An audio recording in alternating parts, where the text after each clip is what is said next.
A hidden chamber, unusual wall scans, sealed spaces behind ancient stone. For years, archaeologists searching for Queen Nefertiti's lost tomb believed they were chasing a dead end. But new discoveries inside Egypt's Valley of the Kings are bringing the mystery back again. And some researchers now think one of the greatest royal burials in history could still be hidden behind walls that have already been studied for decades. The center of the mystery is the tomb of Tutankhamun, one of the most famous archaeological discoveries ever made.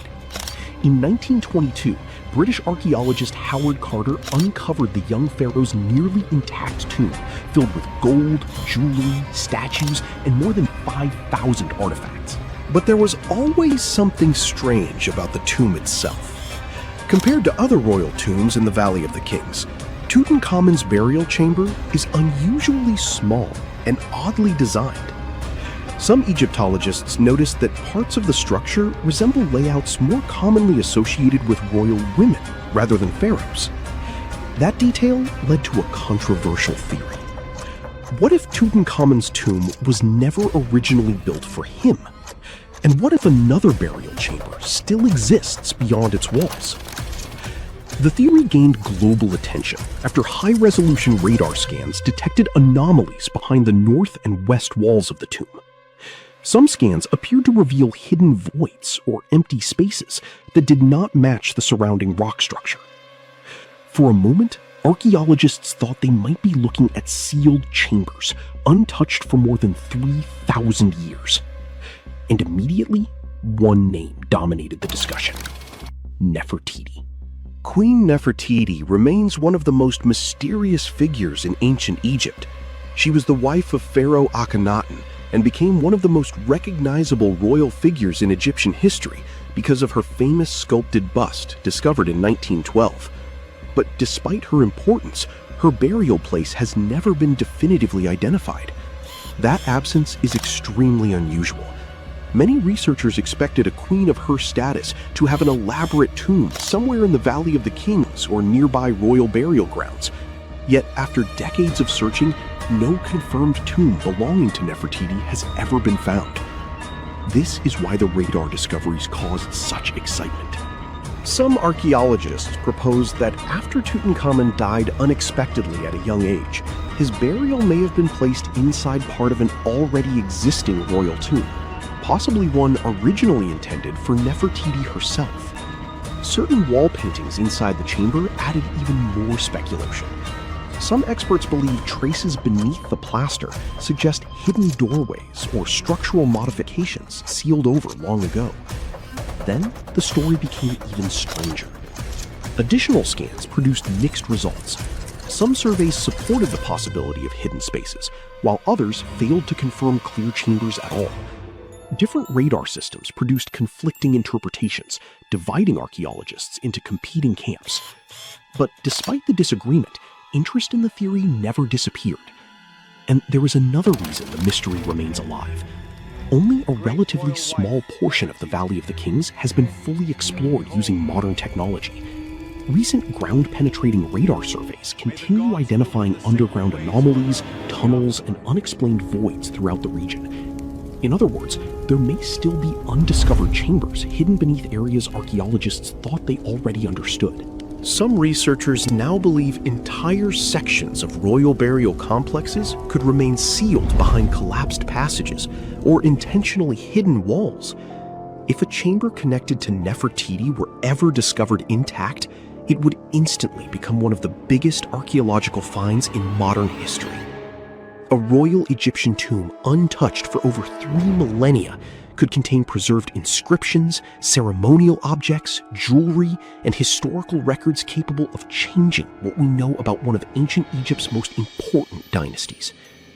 But archaeologists remain cautious.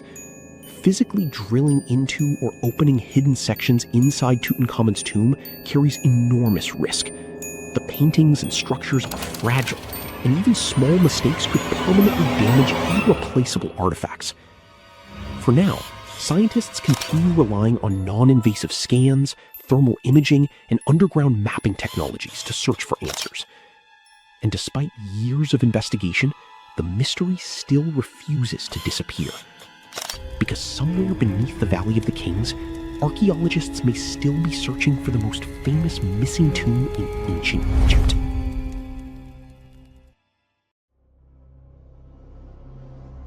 A new discovery in Egypt is raising one of the biggest questions in archaeology. Have scientists finally found the tomb of Queen Nefertiti? For years, her burial place has remained one of the greatest unsolved mysteries of the ancient world. Now, new scans and research suggest something unusual may be hidden behind the walls of one of the most famous tombs ever discovered. And if this theory is correct, it could change what we know about ancient Egypt. The story begins in the Valley of the Kings, the burial site of many pharaohs, including the young king Tutankhamun. His tomb, discovered in 1922, is one of the most studied archaeological sites in history. But despite decades of research, scientists may have missed something. In recent years, high-resolution radar scans of Tutankhamun's tomb revealed what appear to be hidden voids behind the walls. These anomalies are located behind the north and west walls of the burial chamber, areas that were previously thought to be solid rock. Some researchers believe these voids could be sealed doorways or corridors leading to an undiscovered chamber. This is where the theory becomes controversial. One of the leading ideas suggests that these hidden spaces could be connected to the tomb of Nefertiti herself. Nefertiti was one of the most powerful and well-known queens of ancient Egypt, the wife of Pharaoh Akhenaten. She lived during the 14th century BCE, a period marked by major religious and political changes. Despite her importance, her tomb has never been definitively identified. That absence has puzzled historians for decades. The theory linking her to Tutankhamun's tomb is based on several clues. Some Egyptologists have pointed out that the layout of Tutankhamun's tomb is unusual. Compared to other royal tombs, it is relatively small and appears to follow a design more typical of a queen's burial. There are also subtle features in the wall paintings that some researchers interpret as signs that parts of the tomb may have been repurposed or modified after its original construction. If the tomb was originally built for someone else, it raises the possibility that an earlier burial chamber could still exist behind the walls. Radar scans have added to this idea. Some early studies suggested that the detected voids had shapes consistent with man-made structures. This led to speculation that a hidden chamber could still be sealed and untouched. However, the situation is not settled. Later scans using different technologies produced mixed results. Some surveys confirmed anomalies, while others did not detect clear evidence of chambers. This inconsistency has led to ongoing debate within the scientific community. At the same time, archaeologists are cautious about physically opening or drilling into the tomb. Tutankhamun's burial chamber is extremely fragile, and any invasive investigation carries the risk of damaging irreplaceable artifacts and wall paintings. Because of this, researchers rely heavily on non-invasive methods such as ground-penetrating radar and thermal imaging. So far, there is no confirmed proof that a hidden chamber exists, and there is no direct evidence that Nefertiti is buried there. But the possibility remains. If a sealed chamber were discovered, it would be one of the most important archaeological finds in modern history. A royal tomb that has remained untouched for over 3,000 years could contain artifacts, inscriptions, and information that would reshape our understanding of ancient Egypt. It could also answer long-standing questions about Nefertiti herself, including her final years and her role in the royal family. For now, the mystery is still open. Scientists continue to study the tomb using improved scanning technologies, hoping to get clearer answers without disturbing the structure. The idea that Nefertiti's tomb could be hidden just meters away from one of the most famous discoveries in archaeology is difficult to ignore, because sometimes the biggest discoveries are not found in new places. They are hidden in places we thought we already understood. We all know some iconic symbols. The Statue of Liberty screams USA. The Eiffel Tower represents Paris. And this mask? Undoubtedly, it's Tutankhamun's, right? Sometimes it feels like historians have squeezed every last drop out of the King Tut story. But guess what? The most obvious details often slip right under our noses. Like the fact that this famous mask didn't actually belong to him, nor was it ever meant for him. Stick with me for the details. Can we get a close-up of that mask? Thanks. See those holes? Yep, they're for earrings. And no, it's not that they had anything against jewelry, but back in ancient Egypt, earrings were typically worn by high-status women or kids. Now, if you know your history, you might say, but Tut was a boy king, wasn't he? You're spot on. He began his reign at just 9 years old. Sadly, that didn't last long as he passed away at a very young age. So when he was 9, he might have worn earrings, but he probably took them off when he hit that no earrings age. Sounds reasonable, right? Actually, not quite. That would have been pretty strange since nobody expected him to pass away young. Certainly not at 9.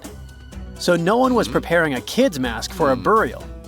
It's this untimely demise that suggests that the mask used was simply the best option available when Tut passed away. There are more clues pointing to the idea that the mask was found in a hurry. Let's think about this. Even though Tut was mummified and his body could wait a bit, his loved ones wanted him to reach the afterlife ASAP. Some experts even believe the paint in the tomb was still wet when it was sealed. But look at his mask. It's a masterpiece. There's no way it was made in a rush. It's way more elaborate than other simpler cartonnage pieces.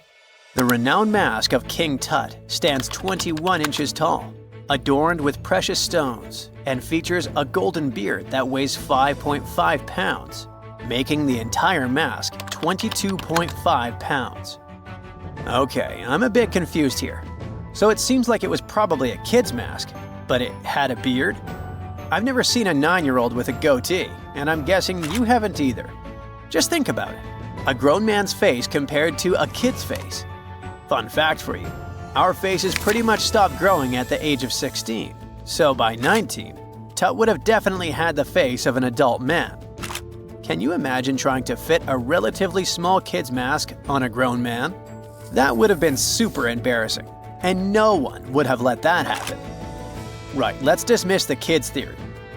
Now, the second option, if you remember, is that the mask could have originally belonged to a woman. This is where the beard theory comes into play. Some researchers believe the beard might have been added later on. Here's another twist. What if the mask was actually made for Nefertiti herself, who ended up maskless? In this case, there are two discoveries. Two birds with one stone.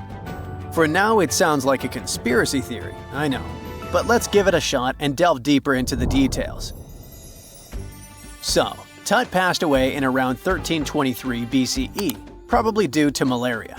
He had other health issues too, like when he broke his leg, and records suggest he wasn't in the best shape. As for Nefertiti, we have no solid data about her demise.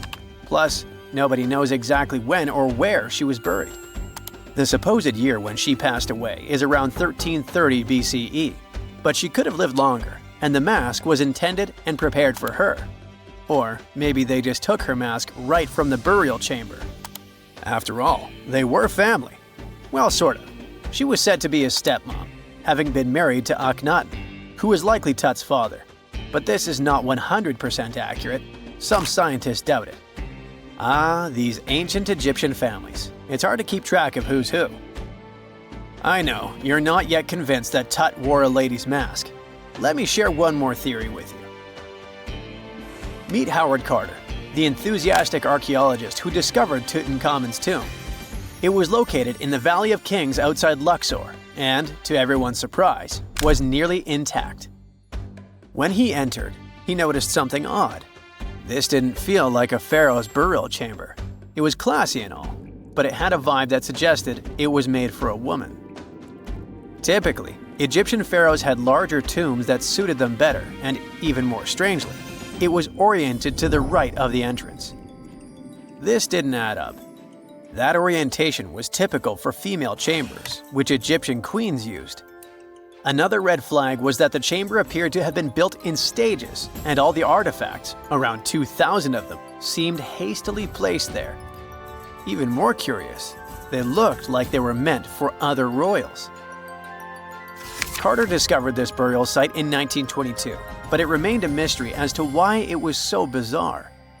Almost a century later, Nicholas Reeves thought he may have solved the puzzle. He claimed that King Tut might not have been the original resident of the tomb. Instead, he suggested that the undisturbed resting place of the legendary Queen Nefertiti could be hidden behind the walls of the boy king's burial chamber.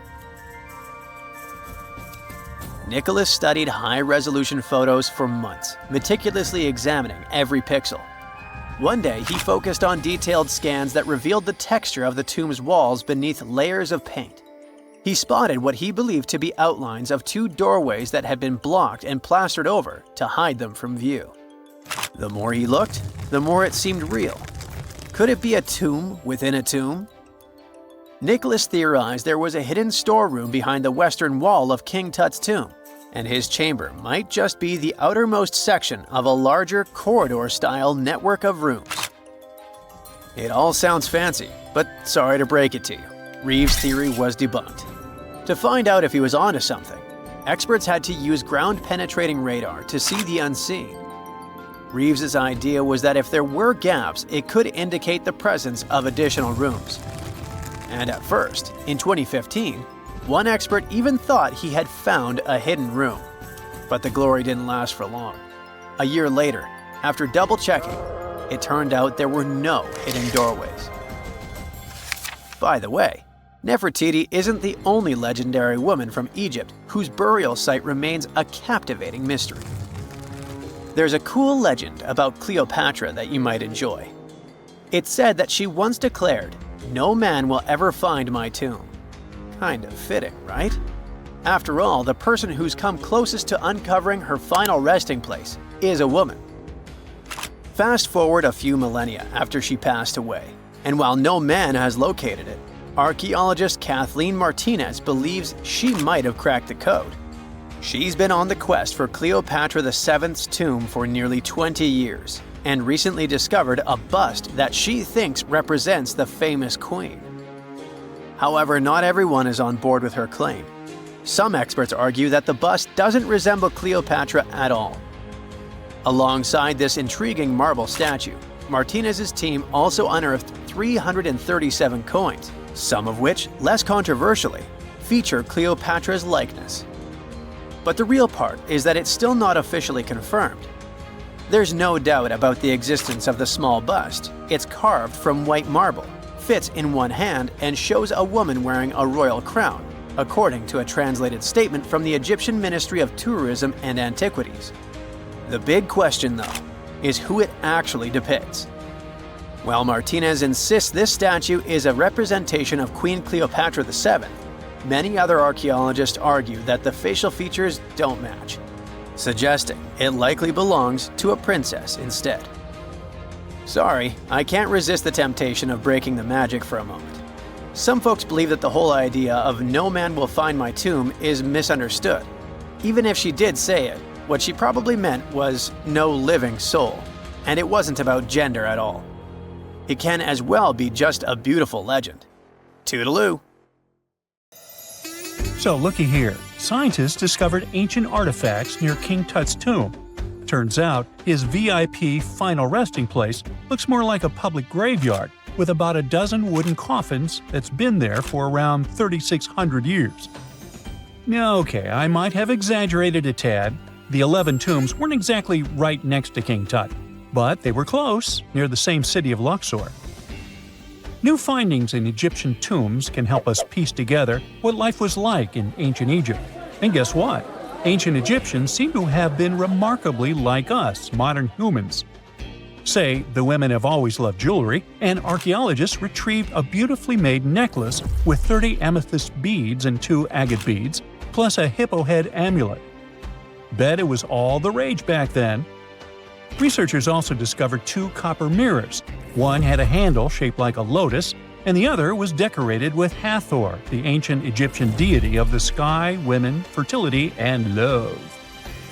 These recent excavations near Tutankhamun's burial site led to another jaw-dropping revelation. For the first time in thousands of years, fragments of Queen Hatshepsut's Valley Temple were uncovered. This fearless woman was thought to be the second female pharaoh, who ruled with both courage and wisdom, leaving a legacy as solid as the stones themselves. Her temple, hidden for ages, opens a window into a time filled with power, intrigue, and spiritual devotion. Archaeologists found over 1,000 beautifully decorated stone blocks on the outskirts of Hatshepsut's funerary temple. There were very few women who managed to take the throne in ancient Egypt. Another tomb was found nearby, and it belonged to the overseer of Queen Teti Sheri's palace, whose name was Jehuti-Mez. Queen Hatshepsut seems to have even more tombs, aces up her sleeve. These tombs were carved into the rock instead of being built as pyramids, showing a unique ancient perspective on how to protect the soul in the afterlife. Experts managed to retrieve some cool ancient pieces from the site. Toys made of clay, mummy masks, winged scarabs, and some amulets. Sadly, there surely used to be way more artifacts, but over the last centuries, there have been people other than archaeologists to stumble upon this site. It's likely that looters got to these tombs before them and may have taken some valuable items. But they did leave behind some cool stuff for the researchers, like pottery used for offerings of bread and meat, along with archers' bows that connect the tomb's owners to the Egyptian military. Meanwhile, soul protection is way more important than you might think, especially if you're roaming around Luxor looking for ancient secrets. You aren't scared of King Tut's curse, are you? Let me tell you what happened to those who weren't scared, but promise me to take it with a dash of salt, okay? For years, Egyptologists, especially those who believed in paranormal activity, were convinced that there was an unsettling curse surrounding Tutankhamun's archaeological discoveries. This belief stemmed from the mysterious and untimely demise of several excavators who discovered the tomb in 1922 with no logical explanation for why they passed away. It was just easier to chalk it up to something supernatural and avoid the whole mess. But it turns out it wasn't a curse at all. It was likely the radiation that caused those excavators to perish. Now, you might wonder where the radiation came from. After all, while radioactivity was discovered in the 19th century, ancient Egyptians, despite their impressive pyramids, didn't have any radium lying around to make Tut's tomb glow like crazy. So, what could be the real story? It might have been toxic waste behind it all. Toxic levels of radiation from uranium and hazardous waste have been lurking inside the tomb since it was sealed over 3,000 years ago. The burial chamber of Tutankhamun's tomb reportedly has such high radiation levels that anyone who steps inside could easily end up with a fatal dose of radiation sickness or an incurable condition. By the way, you can have a somewhat similar level of radioactivity if you don't get rid of those moldy dinner leftovers you left to perish in your fridge a month ago. But this radioactivity isn't exclusive to Tutankhamun's tomb. Ancient Egyptian artifacts discovery is rewarding yet dangerous due to unusually high radiation levels in Old Kingdom tombs all over Egypt. Geiger counters have detected radiation at 2 sites near the Giza pyramids, and radon, a radioactive gas, has been found in several underground tombs in Saqqara. Interestingly, experts believe that the builders of these ancient tombs were aware of the toxins, as some eerie warnings were carved into the walls of many tombs. One inscription ominously declared, "They that break this tomb shall meet their end by a malady that no doctor can diagnose." Other ominous phrases like "forbidden," "due to evil spirits," only added to the fear that supernatural curses haunted these ancient sites. Ominous signs have stunned archaeologists since forever, but the fear grew even stronger a century ago with the mysterious passing of Lord Carnarvon, who funded King Tut's excavation in 1922 and reportedly explored the treasure-filled rooms, along with several others who entered the tomb. Arthur Weigall, another British Egyptologist who was present at the tomb's opening and is credited with starting the curse myth, passed away young when he was just in his 50s in 1934. Chances are the condition that made him pass was connected to radiation. In total, 6 out of the 26 people who were there when the tomb was opened met their end within a decade from various causes. Not only X-ray exposure, those reasons include asphyxia, stroke, heart failure, pneumonia, and even poisoning. Well, isn't this getting a little grim? There was one guy who opened the tomb and somehow managed to avoid the infamous curse, Howard Carter, or so it seemed. Some folks pointed to his survival as proof that the curse wasn't real. After digging up the tomb, Carter published several books on the topic and shifted gears from archaeology to dealing in antiquities for various museums. Despite dodging demise or injury, rumors swirled about how the curse may have impacted him in other ways. One of the big stories linked him to Lord Carnarvon's daughter, Evelyn. Some said he was madly in love with her, but she married someone else, so he chose to stay single. Others claim they had an affair while she was in Egypt, which ended when her father passed away and she left the country for good. However, there wasn't much evidence to support these stories. Evelyn was just 6 when they met, and they remained friends until his last breath. She was even one of the few attendees at his funeral, but denied any romantic involvement, saying they weren't that close. A year after the revolutionary discovery near King Tut's tomb, Evelyn married politician Sir Brograve Beauchamp and had a daughter. That same year, Beauchamp toured the tomb with his parents, guided by Carter himself. Carter never married and, aside from those posthumous rumors about Evelyn, had no other romantic connections. While the curse adds an intriguing twist to his life story, his tendency to keep relationships at arm's length was evident long before the tomb was opened. It seemed Carter just wasn't a people person. In 1939, after battling a serious illness, he ultimately succumbed to fate. He was 64, which was a pretty common life expectancy in the UK back then, so no one really thought it was off and linked it to an ancient curse. When he passed, it turned out he had several artifacts from Tutankhamun's tomb in his London apartment, which were eventually sent back to Egypt, marking what some viewed as the curse's end. Who knows? Maybe if he hadn't had all those ancient souvenirs at his place, he would have lived way longer. But all the other demises might seem off. The curse theory was likely fueled by some strange events during the excavation. Carnarvon got a mosquito bite that became severely infected, and around the time they opened the tomb, Cairo experienced a bizarre power outage and a freak sandstorm. Back in England, the Earl's dog, Susie, managed to escape from Carnarvon's house and began barking frantically at seemingly nothing. At least that's what the staff and family saw.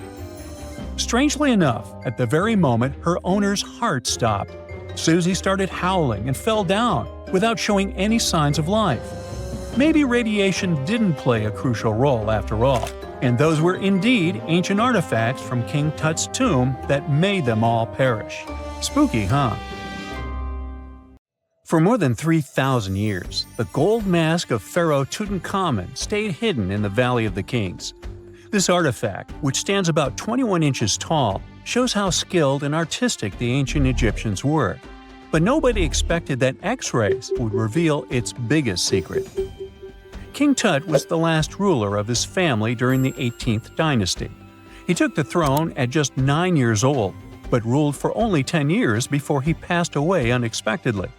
If we're being honest, back in ancient Egypt, he was mostly forgotten by the rulers who came after him. His tomb wasn't a big deal for them, so much so that even the grave robbers forgot about him. It might sound a bit sad, but the truth is that it was actually great news for us. Since his tomb was practically forgotten, it ended up being perfectly preserved. While the other tombs in the Valley of the Kings were looted, his remained sealed and untouched. So when it was discovered back in 1922, it had over 5,000 precious objects inside. That made Tutankhamun basically an instant celebrity and one of the best-known pharaohs nowadays. Among the treasures was the most stunning piece, his golden mask. This mask is said to be an exact image of the king's face, or at least it was supposed to be, but we'll get to that later. The purpose of this accurate representation of his face was to make sure that his soul would recognize him in the afterlife and return to his mummified body.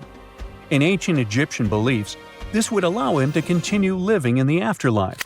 The details of the mask clearly looked incredibly difficult to create, but people didn't realize how complex it truly was until many years later. The first X-rays of the mask were taken in 1967. Back then, the main reason for these scans was practical – conservation. The mask was heading to Paris for an exhibition, and it was the first time it had ever left Paris. This would help them keep track of any changes during the exhibit. Plus, the images could give clues about how the mask was made, but back then, they probably didn't fully realize just how complex its construction was. I mean, Egyptian goldsmiths didn't use modern soldering techniques. So, how did they make this mask? New X-rays taken in 2007 gave us some answers. It turned out the Egyptians didn't use pure gold, which is 24 carats. The mask was actually made of 23-karat gold, meaning it was mixed with another material. So specialists discovered that the gold sheets contained a small amount of copper, a reddish-brown metal. This was likely done to make the material more flexible and easier to shape. They would then shape the gold sheets by heating and hammering them over and over again. But there was one more secret inside the mask that wasn't discovered until 2015.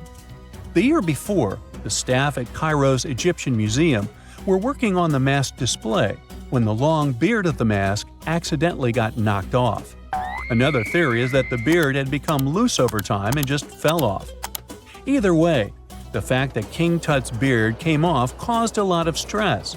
After all, we're talking about one of Cairo's biggest tourist attractions, so the experts had to fix the problem quickly. The restoration process started with a detailed recording of the mask's condition. To do this, they had to take a full three-dimensional scan of the artifact. And, by accident, they found something very interesting in the mask.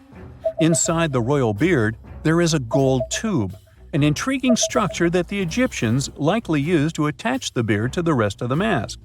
And that proved, once again, that the process of making this mask was even more complex than experts thought. But the mysteries don't stop there. Remember how we mentioned that the mask was thought to perfectly represent King Tutankhamun's face? Well, that might not be entirely true. Some popular theories suggest the mask was never meant for him and was actually made for someone else. A study published in 2015 suggested the mask was originally made for a female pharaoh, his supposed stepmother, the famous and beautiful Egyptian queen Nefertiti. The biggest clue comes from an inscription on the mask.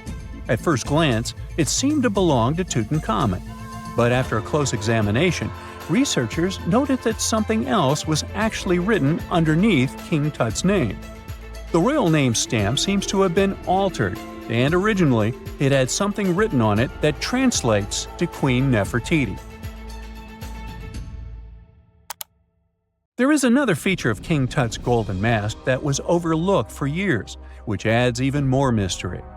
As we mentioned earlier, experts believe he wasn't respected much by the pharaohs who came after him. And one of the clues that made archaeologists think this is the pierced ears on the mask. Some researchers believe that King Tutankhamun wouldn't have worn earrings after he was a kid. So, according to their theory, by the time he passed away at 18, he shouldn't have been represented with pierced ears.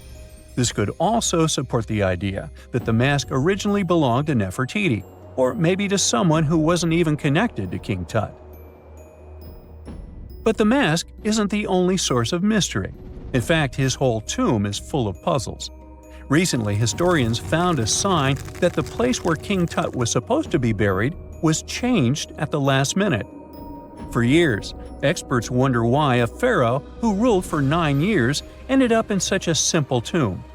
When compared to the grandeur of other pharaohs' tombs, his tomb seemed, well, a bit plain.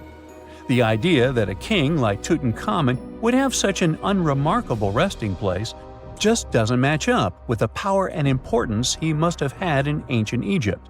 So, what happened? Well, apparently, this might have something to do with his successor, Pharaoh I. After King Tutankhamun passed away, researchers believe that I made sure to erase him from Egypt's history. So, one theory suggests that he was probably behind the quick decision to place King Tut's body in a smaller, less impressive tomb. When experts looked at I's own tomb, they found something interesting. There is a large wall covered in painted baboons. This is the same type of artwork found in Tutankhamun's tomb. It seems like the same person might have chosen the artwork for both tombs. Now, the design and decoration of the two tombs are almost identical, suggesting there was a shared hand behind both. But there is one key difference. I's tomb is fit for a king. It's much bigger and more impressive, even though the style and artwork are similar to what you see in Tutankhamun's tomb.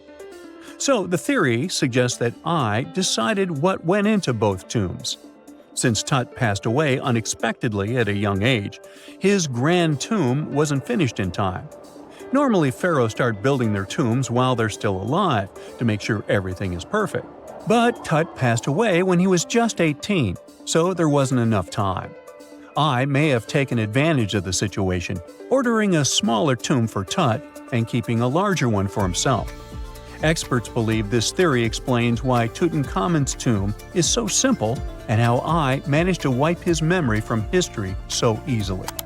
But in the end, the story of King Tut's mask and tomb is full of mystery and intrigue. Each new discovery sheds more light on what really happened all those years ago. But one thing is for sure, the secrets of ancient Egypt still have much to reveal, and King Tutankhamun will continue to fascinate people for years to come. Let's face it, most ancient tombs have been looted at least once. No matter how scary the rumors could have been, most mummies were open too. But one. This is the Bashiri mummy, and it puzzles everyone so much that nobody dares to see what's inside. Meet Howard, but you must know him already if you're into Egyptian history. He's primarily famous for discovering King Tut's tomb back in 1922. But few people know that before this revolutionary discovery, he had probably found another mummy. It happened in 1919, and it goes by several names, either the Bashiri mummy or the mummy of Pacheri, or the untouchable one. Some reports say that Howard stumbled upon the Bashiri mummy in Luxor's Valley of the Kings, just where he would later find Tut's tomb. Despite this find, not much is known about this particular mummy. The reason why it's still unharmed in any way is not because of some superstitions, but because nobody is sure that they can undo what they do if something goes wrong. The mummy is so intricately wrapped that researchers never unfurled it for fear of irreversible damage. The golden rule of anyone who worked with antiquities: if you're not sure you can't make it better or preserve it unchanged, do not touch it. History knows many examples of ancient relics ruined beyond repair, say Ecce Homo, or smiling statue restoration. The delicate fabric that covers the mummy's face has this cool design that kind of looks like a pyramid.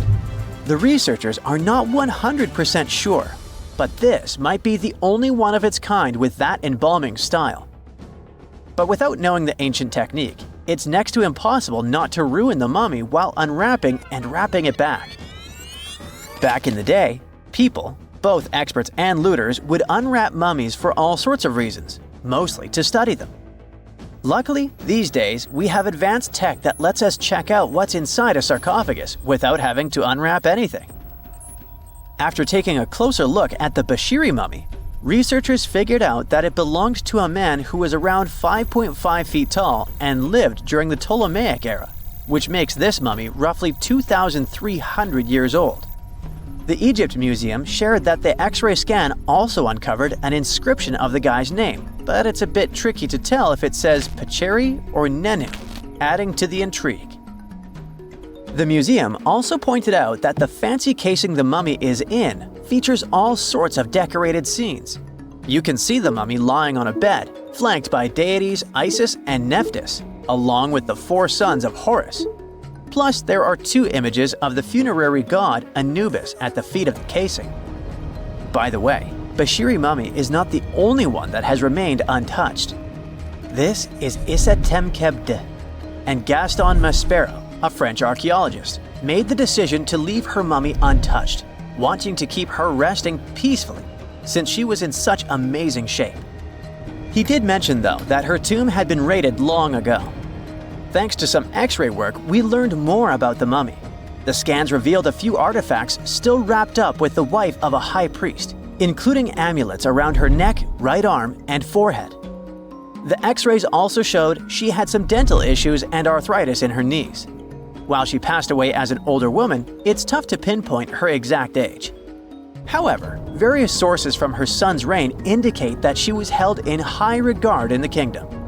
Isetemkebde served as the sister wife of Penejam II. You got me right, they were related by blood and were siblings, but back then it was pretty common to get married this way to preserve the purity of the bloodline. Say that to Habsburg, duh. Their chase for purity only led to inbreeding and the notorious Habsburg's jaw. Right, I guess we should not judge ancient Egyptian rules and morals, but what we can say for sure is that both Bashiri and Isetemkebde were incredibly lucky to stay untouched. The odds were not in King Tut's favor, though. The researchers' work hit him hard. The tomb itself was discovered in 1922, but it wasn't until 1925 that the nested coffins were opened during an excavation. The outer coffin, held together with silver pins, opened up to show another coffin shaped like a mummy, decorated with colorful glass and flower garlands. There were worries about the king's mummy because it had been exposed to moisture. The middle coffin was pretty heavy and didn't have any handles, so they had to be super careful taking it out. Inside the innermost coffin, which was solid gold and wrapped in a red cloth, they found the royal mummy, and this all went down on October 28, 1925. Tutankhamun's mummy, measuring about 6.07 feet, fit snugly into the innermost coffin, which was 6.17 feet long. You can already tell there was a problem, right? Imagine how hard it is to extract something as fragile as an ancient dried-up mummy, especially when there's not much room for maneuver. Plus, the mummy looked sus. It was pitch black. Howard Carter, the lead archaeologist of the expedition, estimated that around 2 buckets worth of oils had been poured over the mummy. But care had been taken to avoid the mask and feet. It was made to preserve him better. The body was positioned at a slight angle in the coffin, and there was a noticeable difference in the amount of dark oils on the right and left sides, indicating that the coffin might have tilted while being lowered into the sarcophagus. This oil created moisture inside the coffins, and over time, it reacted chemically, which Carter described as a sort of slow, spontaneous combustion, leading to the carbonization of the linen wrappings. Unfortunately, the combination of heat and moisture took a toll on the mummy's trappings as well. The crook and flail fell apart, the resin scarab cracked, and the threads holding the hands and mummy's bands started to decay, making everything quite fragile. Plus, the oils hardened over the years, effectively gluing the mummy and mask to the coffin's bottom. To try and separate the mummy from the inner and middle coffins, they were placed in the sun for several hours, reaching temperatures of 149 degrees Fahrenheit. Despite this effort, the mummy remained stuck, so the initial examination had to be done right where it was. The first part of Tutankhamun's mummy the researchers checked out was his lower legs and feet, meaning they started the examination from the bottom up. As they peeled back the bandages, they uncovered the first of many treasures wrapped up with the king. They took their time to carefully document and photograph everything they found. The inner layers of bandages were in pretty bad shape, mostly turning to dust, making it tough to figure out how everything was originally wrapped. Still, the overall methods matched what was seen in other nobles' mummies from that time. Lots of folded linen pads were used to shape the torso and thighs. The outer and inner bandages were made from fine linen, while the middle layers were coarser. They had some intricate bandaging around the shoulders and chest with a similar style around the groin. Each limb, along with fingers and toes, which were fitted with gold caps, was wrapped separately. Tutankhamun even wore gold foil sandals on his feet. They hoped to separate the mummy from the coffin by removing the outer bandages, but the resins had stuck the body to the coffin. So, the researchers ended up chiseling it out. To do this, they had to cut the torso in half at the hips and disarticulate the arms to continue unwrapping. Each part was treated with hot paraffin wax for stability, and later the hands and feet were reattached with resin. Finally, they used hot knives to detach the head from the mask. To check the teeth, it was decided to make an incision around the jaw and neck, which was later fixed with resin. So technically, the scientists did all they could to preserve the mummy, but still, in a way, it ended up being damaged beyond repair. What do you think? Should they have left it in the coffin? Or did they do the right thing? Let us know in the comments. Egyptian archaeologists made an extraordinary discovery near Cairo just recently. Drumroll, please. The most ancient and most complete mummy yet discovered in the country. Yes, they were keeping it under wraps. The 4,300-year-old mummy was found in a group of tombs close to the step pyramid of Djoser, dating back to the Egyptian Old Kingdom. It was covered in layers of gold. The team also found several other tombs, including one belonging to an ancient Egyptian official and another belonging to a secret keeper who had the power to perform special ceremonies. Another interesting tomb was that of a writer, which featured the largest statues ever found in the area. This vast burial site is also home to more than a dozen pyramids and resting grounds. Probably one of the most famous mummies in the world is that of Hatshepsut. She ruled Egypt like a boss for around 20 years, building all sorts of impressive buildings and creating new trade routes. But when archaeologist Howard Carter found her tomb in the Valley of the Kings, her sarcophagus was empty.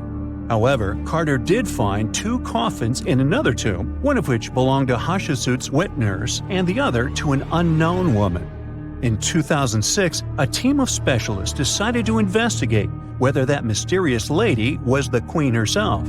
They found a molar tooth in a wooden box with Hatshepsut's name on it, and when they compared it to a gap in the mummy's mouth, it was a perfect match. Ramses II was a pretty impressive ruler, but it was his mummy that eventually made history. Now, we don't hear too much about his daddy. Okay, I'll stop. Ramses is considered to be the most powerful pharaoh in all of Egypt, as he reigned for a whopping 6 decades. He also lived to be over 90 years old. Now that's pretty amazing, considering the time he lived in. Ramses II supposedly had over 100 offspring too. Talk about a big family. When he passed away, his body was originally buried in the Valley of the Kings, but some sneaky guys tried to rob his tomb of all his treasures. Officials back in the day weren't having any of that though, so they moved his body to a secret location to keep it safe. Fast forward to the 1800s, and Ramses II's mummy was discovered along with a bunch of other rulers and important officials. But it wasn't in the best condition, so archaeologists flew it to Paris to get it, pampered. Problem was, he couldn't just be transported into another country. The only solution available was to give Ramses II his own passport. His occupation was listed as king, and the document even featured his photo. Most mummies aren't necessarily known for having the most hydrated skin. But that of an ancient woman, also known as Lady Di, proves otherwise. No, not that Lady Di. This wealthy lady from ancient times was discovered in an ornate tomb in 1971, and she looked fabulous, if we can say so about a mummy. Thanks to the special conditions in her tomb, like the moisture in the environment and the lack of oxygen, her body was almost perfectly preserved. Her skin was soft, her hair was on point, and she was still flexible. The museum that now proudly displays her mummy also shows a ton of fancy items that were buried with her, like dinnerware and musical instruments. Archaeologists investigated the mummy further and discovered that she passed away from a heart attack at around 50 years old. Even though it hasn't been around for over 2,000 years, Lady Di is still making history. The mummy of Otzi the Iceman was discovered in the Alps in 1991. Austrian authorities initially thought he was a modern mountaineer because he was so well preserved. Turns out, he was actually from the Copper Age. He was found in a mountain pass over 10,000 feet above sea level. Through studying his mummy, we've learned so much about life in Copper Age Europe. For example, we know that he was a native of Central Europe and enjoyed eating meat. He also suffered from arthritis, narrowing arteries, and intestinal problems. But he likely used acupuncture and medicinal herbs to treat these conditions. And apparently, he was pretty handy with tools. He sharpened them just days before his untimely demise. Who knows if he was expecting trouble or just getting ready for some routine work. Now, King Tut and his story is most likely the one that made all mummies famous. This pharaoh passed away at the young age of 19, more than 3,000 years ago. But his mummy is still one of the most well-known in the world. When his tomb was opened in 1922, people went wild because it was still intact, unlike many other royal tombs. It had some seriously blinged-out coffins, including one made of solid gold. Not only did Tut's tomb give us a glimpse into ancient Egyptian history, but his mummy also taught us a lot about the time he lived in. DNA analysis helped identify his parents and revealed that the pharaoh had a rare bone disorder that might have made walking a bit tough. Now, Ginger is most likely one of the coolest mummies you'll ever hear about. He's like a time traveler from 5,000 years ago who's still looking fly with his golden hair and perfectly preserved nails. Ginger was discovered in Egypt and is believed to be the earliest known mummified body. Before people even knew about mummification, they used to place bodies in shallow graves in the hot, dry sand. And since the sand absorbed all the water, bacteria couldn't reproduce and the body was preserved naturally. Now, scientists are not sure if Ginger's preservation was intentional or not, but since he was buried with some pottery vessels, it's likely that whoever buried him knew some serious preservation techniques. If you want to meet Ginger in person, he's currently chilling at the British Museum. One Dutch art collector bought a statue from Asia and ended up finding a weird discovery. The statue contained a mummy hidden inside. Unfortunately, the body was too fragile to move, so they had to leave it there. The coolest part is that this mummy is over 1,000 years old and was on display for 200 years before being encased in the statue.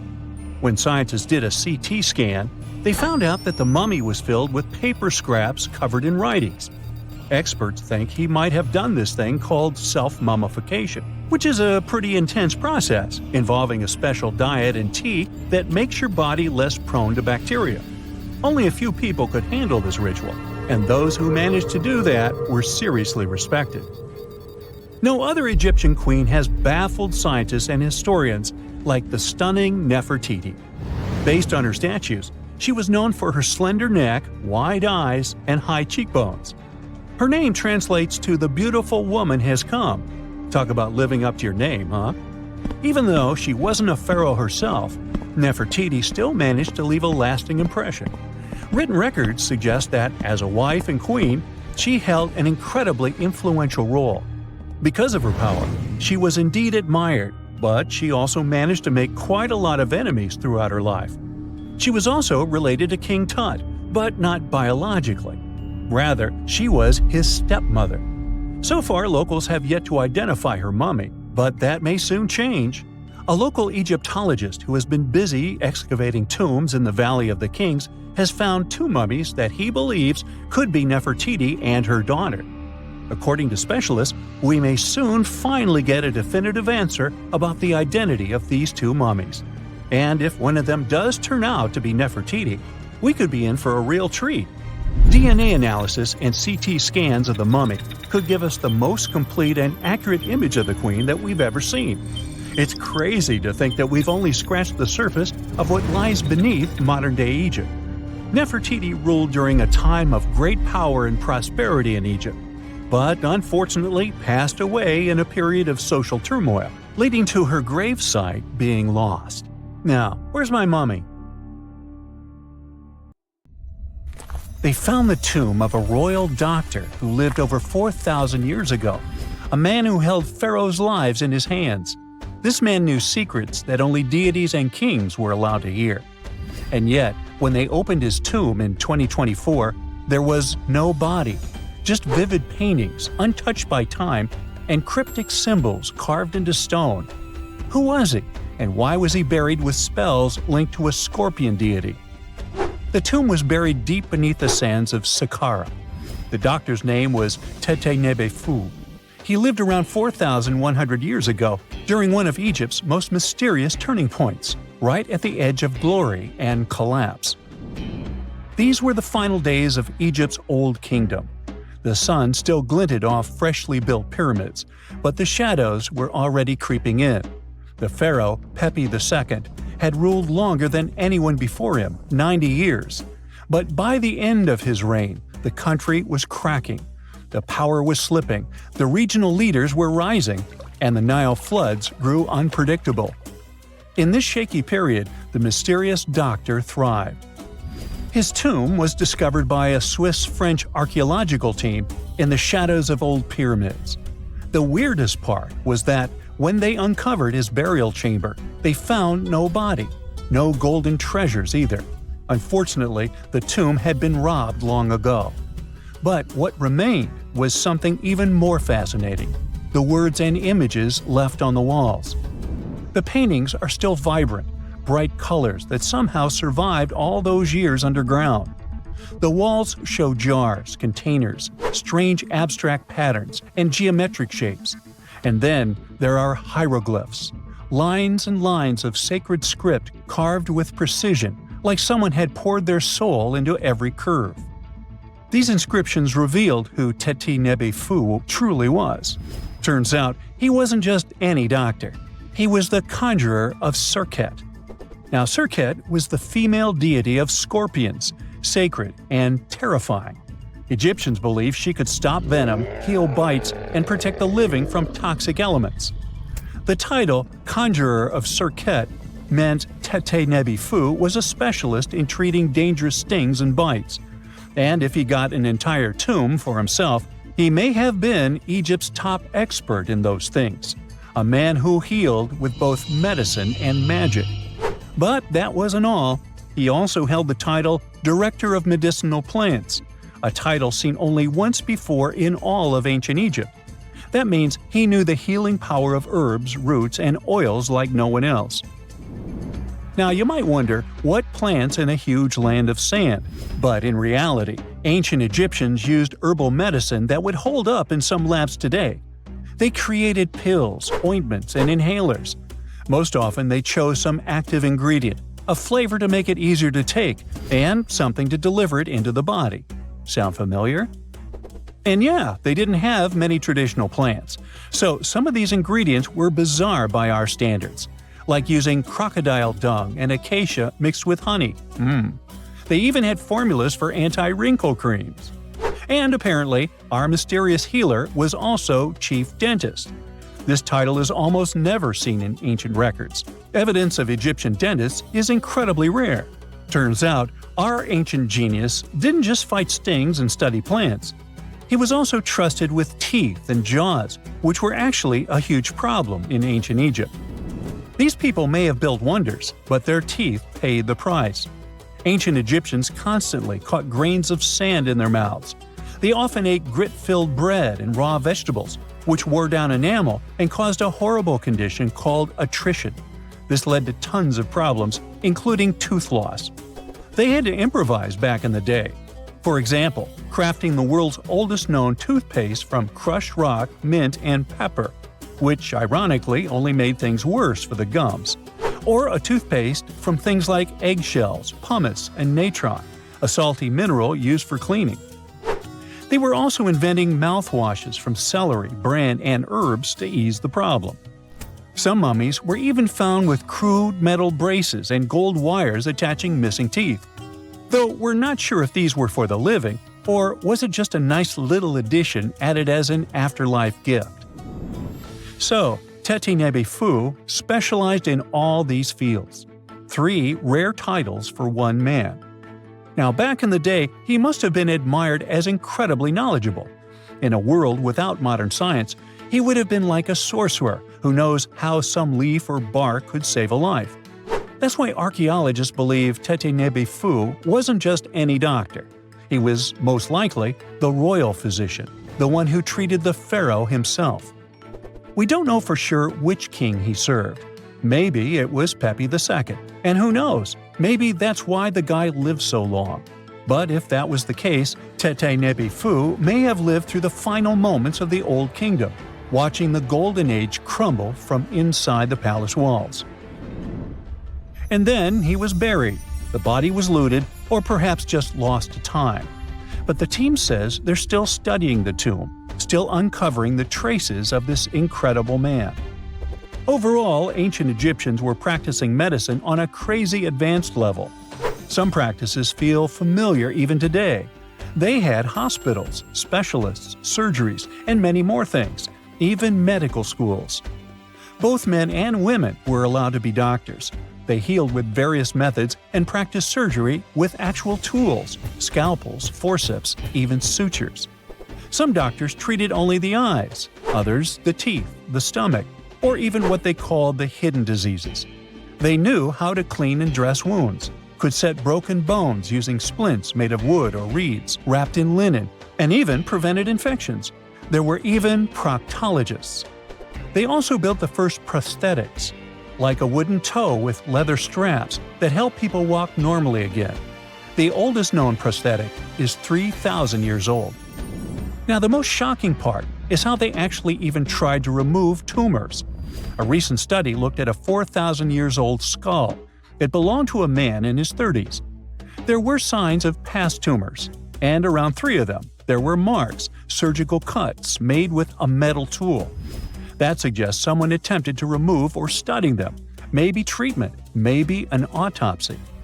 There was another skull of a woman over 50 years old. It also showed similar signs, but with healed fractures from an earlier injury, which is amazing because her treatment might have actually been successful. Being a healer in this society meant something powerful. It meant being a priest, a scientist, and a magician all at once. To ancient Egyptians, medicine was a necessary art, and they treated it with as much reverence as they did their deities. That's because they believed that sickness could be both physical and spiritual. So a doctor could recite a spell while applying a salve, and a lot of their treatments worked. The reputation of doctors in ancient Egypt was so strong that leaders from other parts of the ancient world, like Persia, actually sought them out. Even Homer, the Greek poet, once said the Egyptians were the most skilled healers of all. Of course, their understanding of the human body wasn't perfect. For example, they thought the heart controlled thought and emotion. They also didn't know what the brain really did. But their approach, observe symptoms, diagnose, and treat, well, that's modern medicine. Sure, they prayed over the wound, but they also healed it, didn't they? Their most famous physician was Imhotep. That guy was a true polymath, an architect, priest, and a healer who became so revered he was later worshipped as a deity of medicine. Yep, a human who was so cool they turned him into a deity. He lived 2,000 years before Hippocrates, the so-called father of medicine. And yet, some people joke we should drop the Hippocratic Oath altogether and swear an Imhotepic oath instead. These people weren't just laying the foundations of pyramids, they were laying the foundations of healthcare. Not many civilizations are as mysterious as ancient Egypt. A powerful empire that lasted over 3,000 years. It gave us pyramids that still stand and myths that still inspire. It's one of the most explored places on Earth, yet somehow, we still find exciting stuff. In Abydos, archaeologists just uncovered a 3,600-year-old royal tomb. It's huge! It has golden hieroglyphs of deities covering the entrance. But the pharaoh's name? It's not there. It's missing. Who was this ruler? And what new chapter could this open in Egypt's story? If there's one place in Egypt where the line between life and demise feels thinner, it's Abydos. To the ancient Egyptians, this was sacred ground. They believed it was the burial place of Osiris, the god who literally passed away, had his remains separated, and came back to life to rule the underworld. Because of that, Abydos became Egypt's spiritual gathering place. Pharaohs built amazing temples here, like the Temple of Seti, famous for its King's List, a wall that has the names of 76 pharaohs carved in it. Pilgrims came from across Egypt, leaving offerings and participating in Osiris festivals. where his demise and rebirth were ritually reenacted. It wasn't just symbolic worship, it was Egypt's version of Comic-Con. But instead of cosplaying superheroes, people reenacted gods coming back to life. Obviously, pharaohs competed to be buried as close to Osiris as possible. Abydos became part cemetery, part holy city, part afterlife insurance policy. Fast forward thousands of years, and we still uncover remarkable stuff around Abydos. That's the case with the recently discovered tomb. In early 2025, a joint team of researchers from the US and Egypt decided to dig beneath a rocky rise ominously called Anubis Mountain. You remember Anubis, the jackal-headed deity who guarded cemeteries. The uncovered royal burial was hidden 23 feet below the surface. Sadly, even though it eluded archaeologists for so long, robbers had already taken away with treasures ages ago. They could definitely tell this was a tomb of someone super important. Similar to how you can walk around a mansion with no furniture but still deduce that someone rich must have lived there. The chamber had mud brick vaults rising over 16 feet. That's taller than a female giraffe standing upright. For something built 36 centuries ago, it still felt enormous.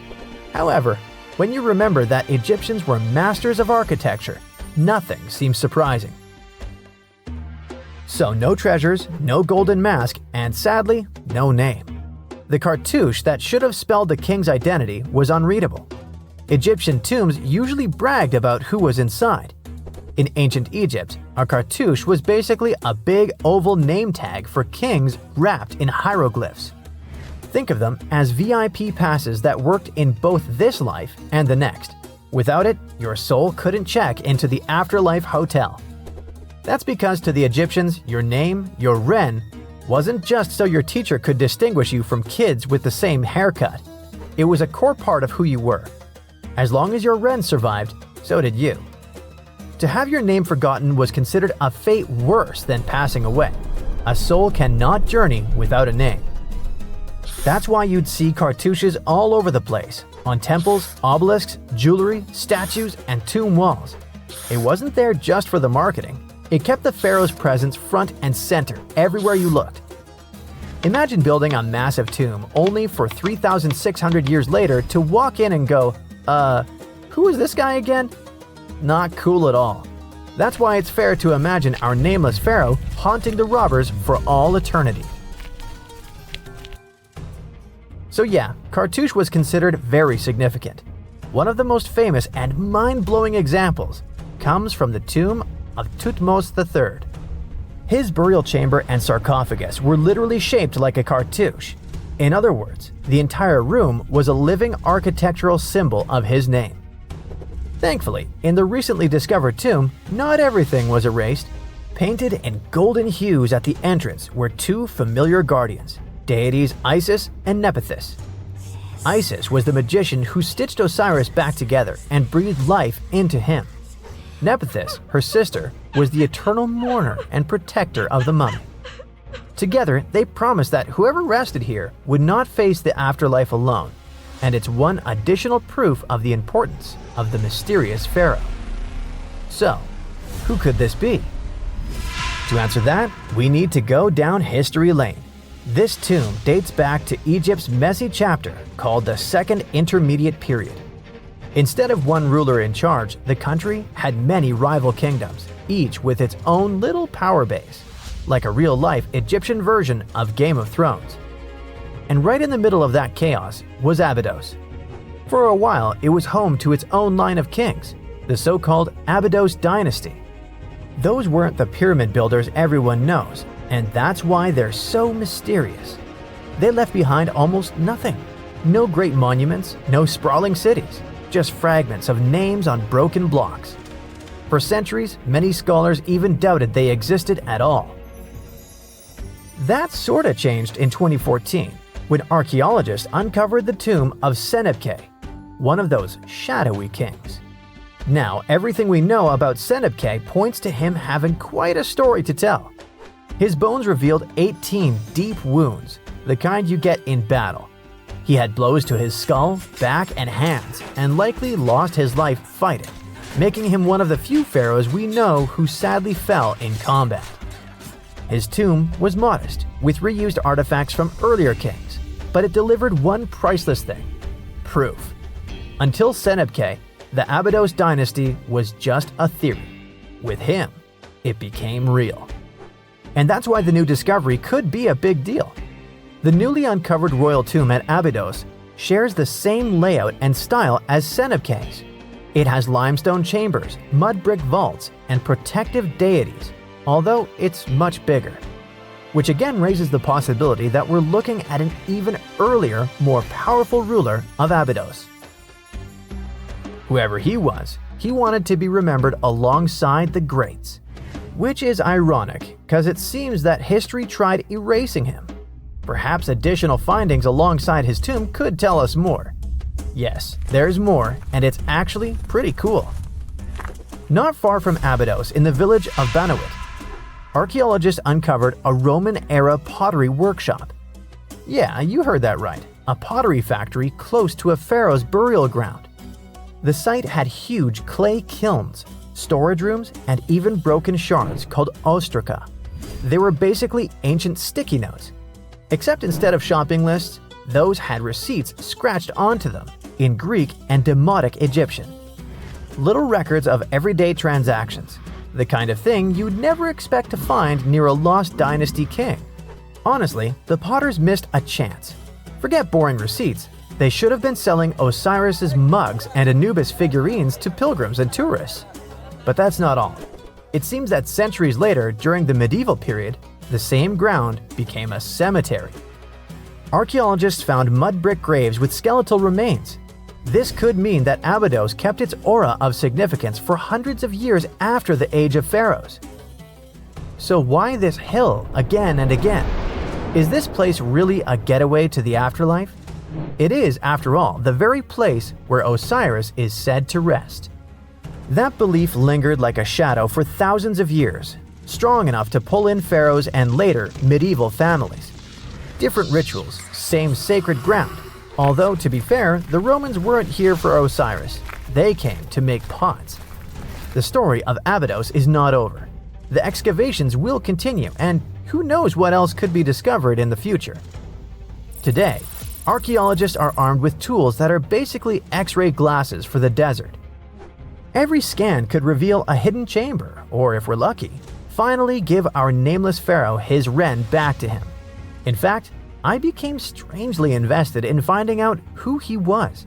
So let's hope for some news soon. It's only a matter of time. Do you have your own theories? Let me know. Miles and miles of yellow sand, treeless mountain ridges, and scorching hot sun over your head. And suddenly, something you'd never expect to come across in a barren desert. A small group of overexcited people. They're as happy as you would be if you'd won a lottery. They've just found an ancient tomb, once flooded with its walls in bad shape. But the stuff they discovered inside proves that this is the burial site of one of Egypt's most mysterious pharaohs. Historians have been hunting for his tomb for years, but no one expected it to hide ancient treasures. Fast forward. After careful examination of the site, Egyptian officials have announced the discovery of the tomb of King Thutmose II. It's the last missing tomb from Egypt's 18th dynasty. And this is also the first royal tomb found since King Tutankhamun's was discovered in 1922, in more than 100 years. A team of Egyptian and British archaeologists found the tomb in the Theban Mountains area, west of Luxor, near the famous Valley of the Kings. Before this, the site was only known as Tomb C4, but during their excavation, the team found clear evidence proving it belonged to King Thutmose II. Archaeologists actually found the entrance and main tunnel leading to the tomb in 2022. But at first, they thought it belonged to a queen because it was near the graves of Thutmose III's wives. It was also close to Queen Hatshepsut's tomb. Originally, it was prepared for her when she was just a royal wife. But everything changed when she became pharaoh. But we'll talk about this twist of fate a little later. But soon they realized that their discovery was much more significant. They found alabaster jars with Thutmose II's name and the words "deceased king" written on them. That's when they realized that the tomb was actually his final resting place. Sadly, Thutmose II's tomb has seen better days. According to the head of Egypt's antiquities sector and the leader of the Egyptian excavation team, the tomb suffered major damage from ancient floods not long after the pharaoh's death. Water swept through the burial chamber, likely destroying or displacing many of the original artifacts. Much of what had been once inside the tomb was moved elsewhere in an attempt to salvage it. The researchers found out that the tomb had a basic design, with an entrance, a sloping main corridor, and a burial chamber. The corridor was coated in white plaster and rose about 4.5 feet above the floor of the burial chamber. A large staircase and a very large descending corridor of the tomb indicated its grandeur. It took the team a long time to navigate through, though, as the tomb was blocked by flood debris and collapsed ceilings. Only after crawling through a 32-foot passageway with a small 16-inch gap at the top, the worst nightmare for those of us with claustrophobia, were they able to reach the burial chamber. There, they were in for another surprise. They cleared the debris, expecting to find the crushed remains of a burial beneath. But the tomb turned out to be completely empty, and it was not due to robbery. It had been deliberately emptied. The researchers soon realized that the tomb had been flooded since it had been built underneath a waterfall. It happened just a few years after the king's burial, so the contents of the tomb were moved to another location. That's why there was a second corridor in the tomb. It was most likely made to help remove King Thutmose II's body from his flooded tomb. Despite the damage, the excavation team made some really exciting discoveries. They found traces of mortar decorated with blue inscriptions, yellow stars, and fragments from the Book of Amduat, one of the most significant funerary texts in ancient Egypt. The book was meant to guide the deceased through the underworld, ensuring a safe journey to the afterlife. Now, how about we sneak a peek at ancient Egypt's 18th dynasty? It was all about conquering lands, expanding the empire, and building jaw-dropping monuments. Some of the biggest names from that era, Thutmose I and Thutmose III, both legendary warrior kings who left their mark in history. Thutmose I was a fierce fighter who led major military campaigns, pushing Egypt's border further south than ever before, all the way to the fourth cataract of the Nile. His victories gave Egypt access to new trade routes, stronger political ties, and more wealth.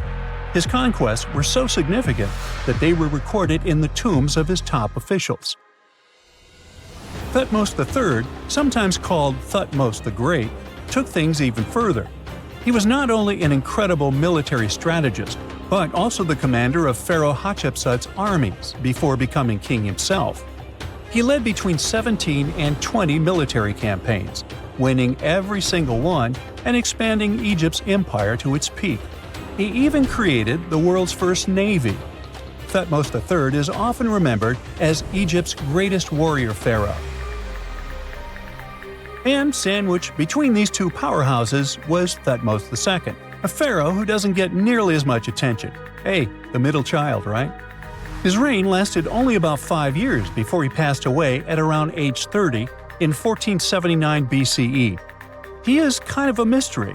No one really knows what he accomplished. For the longest time, even the location of his burial site was totally unknown. His body was actually found in the 19th century. It was just lying around in the mortuary temple of Deir el-Bahari, in a secret chamber where priests used to hide royal mummies centuries after their original tombs were looted by grave robbers. In other words, Thutmose II's body must have been moved from his original resting place at some point in history to protect it. During his lifetime, Thutmose II made at least one major impact on Egyptian history. He married his half-sister, Hatshepsut. That might not sound like a big deal, but it helped her become Egypt's greatest female pharaoh after he passed. The catch? She kept her stepson, Thutmose III, off the throne for decades. When he finally took power, he erased her name from history out of spite. And still, Hatshepsut is one of Egypt's greatest pharaohs, no matter if you're talking about a man or a woman. She brought a lot of wealth and art to Egypt. She led a big trading trip to a place called Punt, where she brought back things like gold, ebony, and incense. She also made sure her name lasted by building amazing structures that we can still see today. At Karnak, she added huge obelisks. One of them is still standing tall. She also was the one to build the Temple of Dir al-Bahre with its countless columns. She was buried there. Interestingly, Hatshepsut was often shown in art as a man with muscles and a beard, like how pharaohs were usually depicted. But she made sure there was always something in the artwork that reminded people she was a woman, like calling herself Daughter of Re or His Majesty herself. When she passed away in 1458 BCE, Egypt wouldn't have a female ruler as powerful as her until Cleopatra, about 1400 years later. According to Egypt's Supreme Council of Antiquities Secretary General, isn't that a mouthful? Hatshepsut's name actually appears in Thutmose II's tomb, meaning she might have even handled his burial. As for their final resting places, well, Hatshepsut was buried in the Valley of the Kings, and Thutmose II's mummy is now in the National Museum of Egyptian Civilization, alongside other ancient Egyptian rulers. It gives visitors a rare chance to see the remains of a nearly forgotten pharaoh.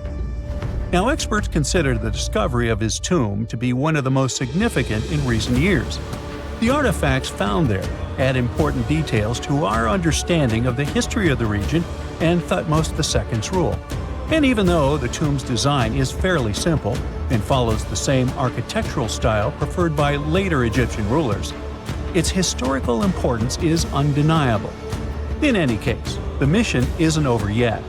Archaeologists are now focusing on solving another mystery. Where did the rest of the tomb's contents end up? The team is determined to continue their search. Who knows what other secrets they will uncover that have remained hidden beneath the sands for thousands of years. No man shall ever find my tomb. That's what, according to rumors, Cleopatra once said. Rumor has it really wasn't about the gender. She wanted no living soul to disturb her, and I think she meant that no human would ever discover the location of her grave. But, surprisingly, it was indeed a woman who was closer than anyone before to finally discovering the Queen's resting place. Meet Kathleen Martinez Berry, a criminal lawyer turned archaeologist. She got so intrigued with Cleopatra's story that she packed her bags and went to Egypt with no official support and even no permission from the authorities. All she had was pure determination to find the Queen's tomb. Now, you could say Kathleen had always been ahead of the game. She skipped grades in school, mastered piano, chess, swimming, and martial arts, and grew up listening to top intellectuals debating in her home. And she even got her law degree at just 19, and archaeology was her side passion. She had never actually been to Egypt, never dug up a single artifact. But her fascination with Cleopatra went all the way back to an argument with her father in 1990. That day, she walked into his library looking for a copy of Antony and Cleopatra by Shakespeare. Her dad, Fausto Martinez, a professor and legal expert, casually called Cleopatra a seductress. Kathleen wasn't having it. She fired back, arguing that history had been totally unfair to Cleopatra. The Romans, she said, wanted to destroy her reputation, and for centuries, people had just believed their version of the story. The debate went on for hours, and in the end, her father admitted maybe he had judged Cleopatra too harshly. That conversation changed everything for Kathleen.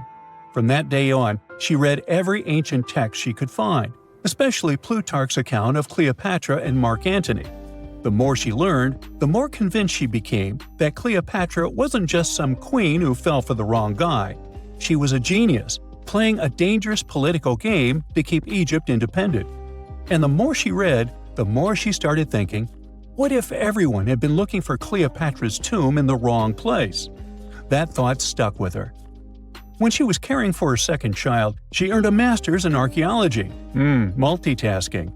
That reignited an obsession that would take over her life, uncovering the truth about Cleopatra. Even though most experts believe that Cleopatra's tomb along with the final resting place of 13 other Ptolemaic rulers, lies somewhere beneath modern-day Alexandria. Dr. Martinez has a different idea. She believes Cleopatra was buried at Taposiris Magna, an ancient temple dedicated to Osiris, the Egyptian deity of the afterlife. But she still needed an ancient foundation plate. These plates, about the size of a smartphone, were placed beneath important temple structures and often contained inscriptions explaining when and why the temple was built. If she could find a plate that confirmed the temple was dedicated to Isis, Cleopatra's patron deity, she'd have solid proof that this was the right place to look. Nothing could deter Martinez. She excavated the entire temple site, digging deeper than anyone before her. Her team found coins with Cleopatra's name and face stamped on them. It meant Cleopatra had a direct connection to this site. Then, they uncovered something even more interesting: a tunnel used to bring water to people, leading straight from the temple into the Mediterranean Sea. So, if parts of the temple had already sunken into the water, could Cleopatra's tomb be down there too? Martinez needed proof to convince Egyptian authorities to let her search underwater. And, against all odds, she found the missing foundation plate. On it, the pharaoh offered a large area of Nubia to deity Isis. That was it, the confirmation she needed. The temple was indeed dedicated to Isis, proving her theory wasn't just speculation. If one temple was on land, Martinez suspected the second temple, possibly Cleopatra's tomb, had collapsed into the sea. She needed help from experts in underwater archaeology, so she reached out to Robert Ballard, the guy who discovered the Titanic.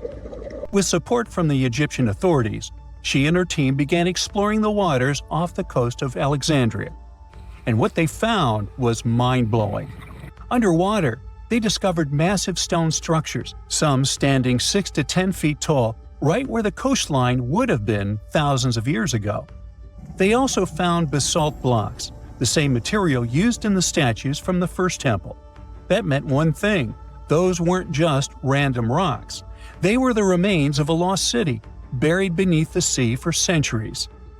Now, we can only wait and see whether Martinez and her team will be able to unravel one of the greatest mysteries of the past left by the outstanding woman that was Cleopatra.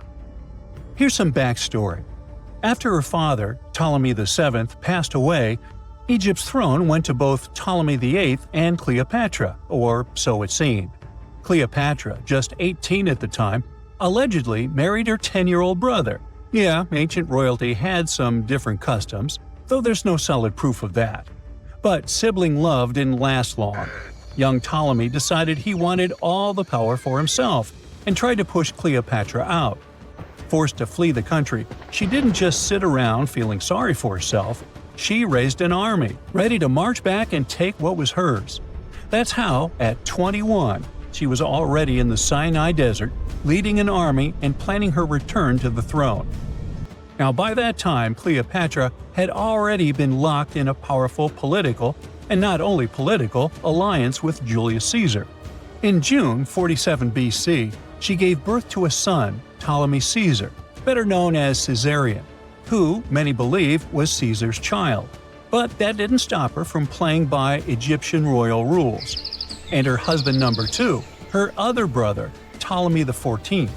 Yep, despite her ongoing affair with Caesar, Cleopatra married yet another sibling, because, in her world, keeping the throne in the family was the name of the game. Now, marriage aside, Cleopatra's bond with Caesar stayed strong. She even traveled to Rome with Ptolemy XIV for a state visit.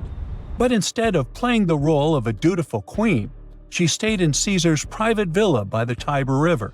But after Julius Caesar lost his life in 44 BCE on the Ides of March, Cleopatra's political standing became shaky. To make matters worse, her brother-husband Ptolemy XIV passed away soon after, and some suspect Cleopatra had a hand in it, leaving her as the sole ruler of Egypt. Meanwhile, back in Rome, Mark Antony was rising to power as Caesar's presumed successor. Wanting to size up the Queen of Egypt, he summoned Cleopatra, and she did not disappoint. Sailing into town on a lavish barge dressed as a deity, Cleopatra made quite an entrance. Antony was instantly mesmerized, so much so that he left his third wife back in Rome and followed Cleopatra to Alexandria, where their relationship turned into a full-blown royal affair. The two had 3 children together. Together, they waged war against Caesar's adopted son, Octavian, in a battle for control of the Roman Empire. The last time the queen was seen, she was in her mausoleum, dressed in full royal splendor, diadem on her head, lying on what Plutarch called a golden couch. When Antony and Cleopatra lost at Actium, Octavian's forces marched into Alexandria. Cleopatra apparently knew the end was near, so she locked herself inside her mausoleum, surrounded by gold, silver, pearls, and priceless art. Those were the treasures she threatened to burn rather than let the Romans take them. Antony, meanwhile, wasn't going to let the Romans capture him alive. He wounded himself with his own sword, but before he passed away, he was carried to Cleopatra's side. She held him as he took his last breath in her arms. A little over a week later, Cleopatra made her own choice. Rather than face humiliation as Octavia's prisoner, she ended her life. Legend says it was the bite of a deadly asp, though history isn't quite clear on that. At the time, Cleopatra was only 39. Sounds like a rather full life to me.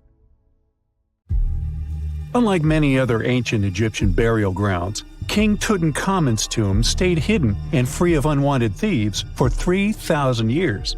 One reason was that the tomb was smaller than average and tucked away in a place called the Valley of the Kings. This area was already being extensively explored by the time they stumbled upon Tut's spot. The entrance was all covered in debris from building a nearby tomb, which must have also helped keep it a secret. There were also 0 writings or signs on the outside of the tomb.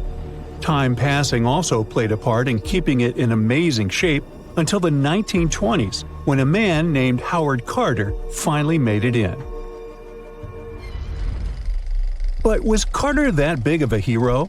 Some recent findings say he might have been sneakier than initially thought. People used to think Carter wasn't just a glorified treasure hunter, he was a true archaeologist. Before Tut, he had been on a relentless quest for Egyptian artifacts. He discovered his interest in these unusual objects when he was a child, and soon started drawing the sculptures and inscriptions that were found in ancient tombs. After stumbling upon the remains of King Tut, Carter spent a decade recording and processing all sorts of objects, like golden thrones, chariots, and statues from Tut's tomb, shipping them down the Nile to Egypt's museum in Cairo. Well, at least that was the official story. More recent discoveries claim that not all of the objects made it to Egyptian officials. A secret letter seems to uncover Carter's little 10 for them, 1 for me policy. The letter in question was sent to Sir Alan Gardiner, a philologist and friend of Carter's, dated from 1922. In these writings, Carter mentioned having found the tomb and was asking his buddy for some advice. In another letter from 1934, Gardiner seems to be thanking Carter for an amulet, which was sent to him as a thank you gift. Carter was adamant that it didn't come from Tut's tomb, but evidently it did. Even the British director of the Egyptian Museum was onto Carter's sneaky endeavors, but couldn't prove it. He compared Gardiner's amulet to others from Tut's tomb, and lo and behold, they were a perfect match. Gardiner was so disappointed to have been put in such a sticky situation that he vented to Carter in another letter. Deciding to be a good friend, Gardiner didn't throw the famous archaeologist under the bus. Instead, he advised Carter to take those stolen goods back to Cairo, just like he'd advise you to like this video and subscribe to the Brightside channel for more amazing videos on the most unique topics in history. It's not the only shady piece of information on Carter's post-discovery behavior. In 1947, a man named Alfred Lucas, who used to work with a controversial archaeologist, gave some information in an obscure journal in Cairo. He claimed that Carter sneakily cracked open the burial chamber door himself. Then he sealed it back up like nothing had happened before the official uncovering. Now, why would he do that? Well, the same theory suggests that Carter and his crew might have entered the tomb early so they could get their hands on some ancient goodies. Obviously, these people couldn't risk having such objects sold while they were still alive, but made sure they were auctioned off after they passed. Carter, though, never confessed to anything. He made no official denial either, but the Egyptian government couldn't risk any more mysterious disappearances, so they prohibited him from entering the tomb for a while. Some have connected this apparent stealing to the curse of King Tut. If you've never heard of it, know that it became quite the scary tale soon after King Tutankhamun's resting place was uncovered. It claimed that anyone messing with the tomb of the boy pharaoh would face some serious bad luck. It's not all dramatic like a mummy going on an aggressive spree, but word got out that the people involved in disturbing King Tut's lair met some mysterious, untimely ends. The main untimely passing related to this supposed curse is that of George Herbert, the 5th Earl of Carnarvon. He was this British aristocrat who helped fund the search for the tomb. He passed away just a year after the tomb was opened. Now, people love to call it mysterious, but it turns out that Herbert was already in pretty bad shape health-wise when he got to Cairo, and he ended up getting taken down by a regular disease. Now, let's talk numbers. There were a lot of people linked to this tomb opening: security guards, archaeologists, and supporting staff.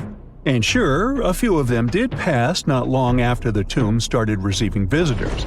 As much as we'd like this curse to be true for the sake of, good storytelling, statistically, if you have a bunch of people connected to opening a tomb, you'd expect some passings just by random chance.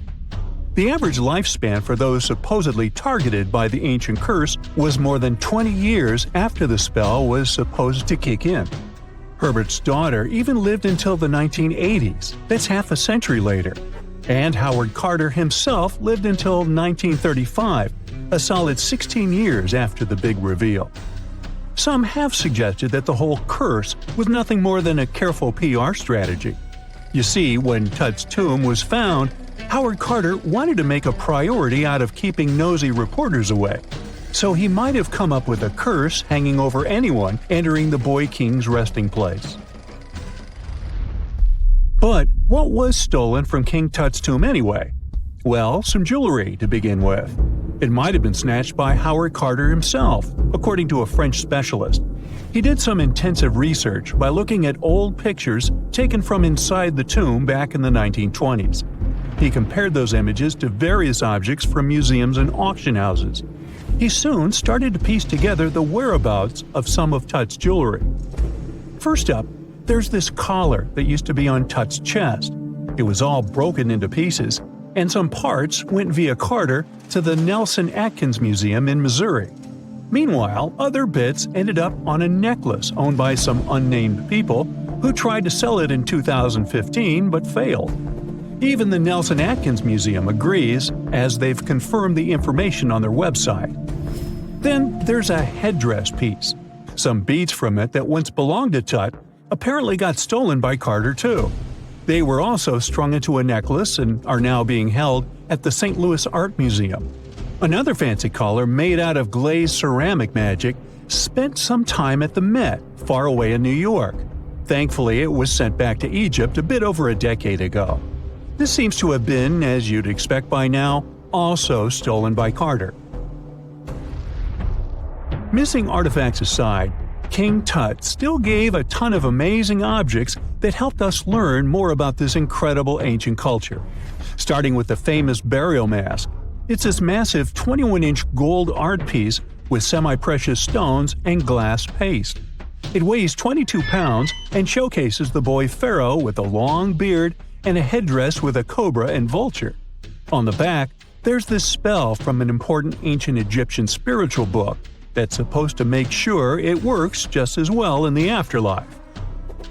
Tut was also apparently a board game enthusiast. They found 4 board games in his tomb, some made of ivory. Archaeologists also found a pair of gold sandals, though you'd imagine they were more for show than for comfort. In fact, the pharaoh probably never wore them in his lifetime. Now, speaking of fashion items, it turns out Tut was quite the fancy ruler. They even found a mannequin in his tomb that was used to pick out, adjust, and store his outfits and jewelry. The boy king seemed to have also enjoyed some music, based on the 2 trumpets historians found in his tomb. Though they were played back in 1935 in a BBC broadcast, the instruments are today considered too fragile to be maneuvered.